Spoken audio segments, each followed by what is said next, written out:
ভিটো আকন্সির saunters video আর্টের একটি বিখ্যাত কাজ, যেখানে শিল্পী খুব সহজ কিন্তু শক্তিশালী একটি ধারণা ব্যবহার করেছেন: দর্শক ও শিল্পীর মানসিক সংযোগ।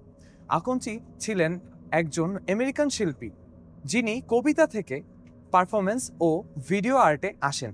তিনি নিজের কাজের মাধ্যমে সবসময় চেষ্টা করেছেন মানুষ দৃষ্টি ও উপস্থিতির মানে খুঁজে বের করতে। সেন্টার্সে তিনি প্রায় 20 মিনিট ধরে ক্যামেরার দিকে সরাসরি তাকিয়েছিলেন, দর্শকের দিকে আঙ্গুল তাক করে। দেখতে সাধারণ মনে হলেও এই কাজটি আসলে মানুষের মন, মনোযোগ ও যোগাযোগের সীমা নিয়ে একটি গভীর ভাবনা তৈরি করে। এই সরল পারফরমেন্সে আকন্সির বারবার নির্দেশ করার ভঙ্গি দর্শকের মধ্যে অস্বস্তি, অপরাধবোধ এবং আত্মসচেতনতা সৃষ্টি করে। মনে হয় যেন শিল্পী আমাদের দিকে অভিযোগ বা চ্যালেঞ্জ ছুড়ে দিচ্ছেন।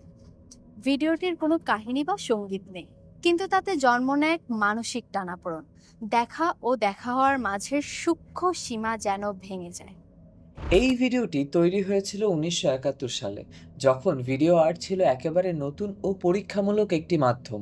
সেই সময় অনেক শিল্পী ভিডিও ব্যবহার করেছিলেন নিজেদের উপস্থিতি এবং দর্শকের প্রতিক্রিয়া অনুসন্ধানের জন্য। আকন্সির সেন্টার্স ছিল সেই ধারার অন্যতম প্রভাবশালী কাজ, যা প্রথমবারের মতো দৃষ্টিকেই পারফরমেন্সের কেন্দ্রবিন্দু বানায়। তিনি ক্যামেরাকে শুধুমাত্র রেকর্ডিং টুল হিসেবে নয়, বরং একজন দর্শক বা সাক্ষী হিসেবে ব্যবহার করেছিলেন। সেন্টার্স আসলে ভিডিও মাধ্যমের এক প্রতিফলন। এখানে ক্যামেরা শুধু রেকর্ড করে না, বরং এক ধরনের মনস্তান্ত্রিক সংযোগ তৈরি করে। আকন্সি নিজের শরীরকে ফ্রেমের কেন্দ্রে রেখে দর্শককে টেনে নেয়, যেন তাকেও কেন্দ্রের অংশ বানিয়ে ফেলে। এই পারস্পরিক দৃষ্টি সম্পর্কই কাজটির আসল বার্তা: নিয়ন্ত্রণ, উপস্থিতি এবং দর্শকের অংশগ্রহণ। সবশেষে সেন্টার্স প্রমাণ করে যে শক্তিশালী ভিডিও আর্ট তৈরিতে জাঁকজমক প্রয়োজন হয় না, কেবল এক দৃষ্টি, এক ভঙ্গি এবং কিছু সময় যথেষ্ট মানুষের মানসিক জগৎকে নাড়িয়ে দিতে।